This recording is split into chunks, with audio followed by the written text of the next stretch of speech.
Salut les amoureux du ballon rond, c'est un immense plaisir pour moi de vous retrouver aujourd'hui pour vous parler des Bleus à la Coupe du Monde.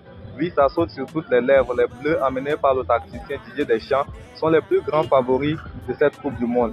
De Zlatan Ibrahimovic à Fabrizio Romano en passant par Christophe Doucet, tous sont d'accord que la France dispose de l'effectif parfait pour aller chercher le sacre. Tous les sélectionneurs sont admiratifs et saluent le parcours de Didier Deschamps. Moriyasu, l'entraîneur du Japon, j'ai été honoré de jouer contre lui. Je suis sûr qu'il continuera de gagner où qu'il aille après la Coupe du Monde. Ronald Koeman, l'entraîneur des Pays-Bas. Au-delà des batailles sportives qu'on a partagées, ce que je retiendrai de Didier, c'est qu'il est un vrai gentleman, toujours respectueux de ses adversaires. Emers Faé de la Côte d'Ivoire, j'espère avoir le quart de ce qu'il a eu, de ce qu'il a fait, ça serait énorme. Luis de la Fonte de l'Espagne.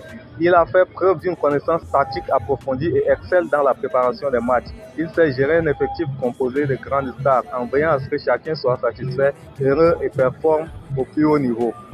Rudy Garcia, entraîneur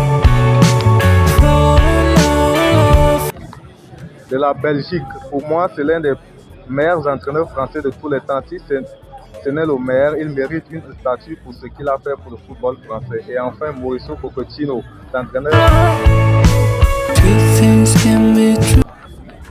des États-Unis de conclure. Il a une capacité de manager humain impressionnante. Je le connais, je sais combien il est classe à la fois comme entraîneur mais aussi comme personne. Concernant le buteur, le capitaine et le leader de l'équipe de France, l'ancien ballon d'or africain Georges Weah affirme: j'espère que Lamine Yamal continuera de progresser dans sa carrière, mais c'est incomparable avec Mbappé. Tout le monde sait que Mbappé est très loin au-dessus. C'est un phénomène. C'est vraiment un très bon joueur et un très bon buteur. Lamine Yamal est un jeune garçon et il ne faut pas le comparer à Kylian Mbappé. Mbappé est un phénomène alors que Yamal est juste en train de grandir.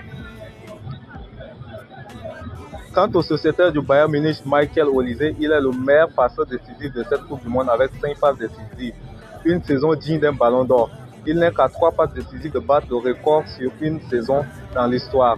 C'est Lionel Messi qui détient le record avec 34 passes décisives. Parlons des équipes africaines s'il vous plaît.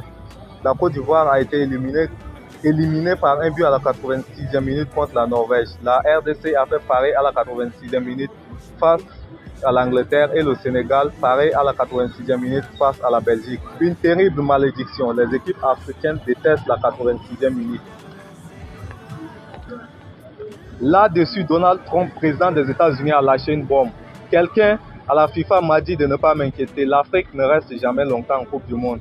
3 matchs maximum, puis elle rentre chez elle. J'ai trouvé cette information très rassurante. Après 3 matchs, la moitié des équipes africaines quitteront mon pays. J'espère que la France aussi partira tôt. Le Premier ministre nous a posé assez de problèmes. Pape Thiaw, l'entraîneur du Sénégal, a lui aussi réagi face au pénalty accordé à la Belgique. Pour nous, il n'y a pas de pénalty. Les joueurs ont essayé de contester, c'est leur droit. Mais après, ils ont respecté la décision de l'arbitre. C'est tout pour aujourd'hui, chers amoureux du ballon rond. On se dit au revoir et à nous revoir d'ici peu. Prenez du plaisir en vous abonnant massivement à cette page. Partagez cette vidéo avec vos amis et dites-moi en commentaire si oui ou non la France remportera cette Coupe du Monde. États-Unis, Mexique, Canada 2026. Ciao, ciao.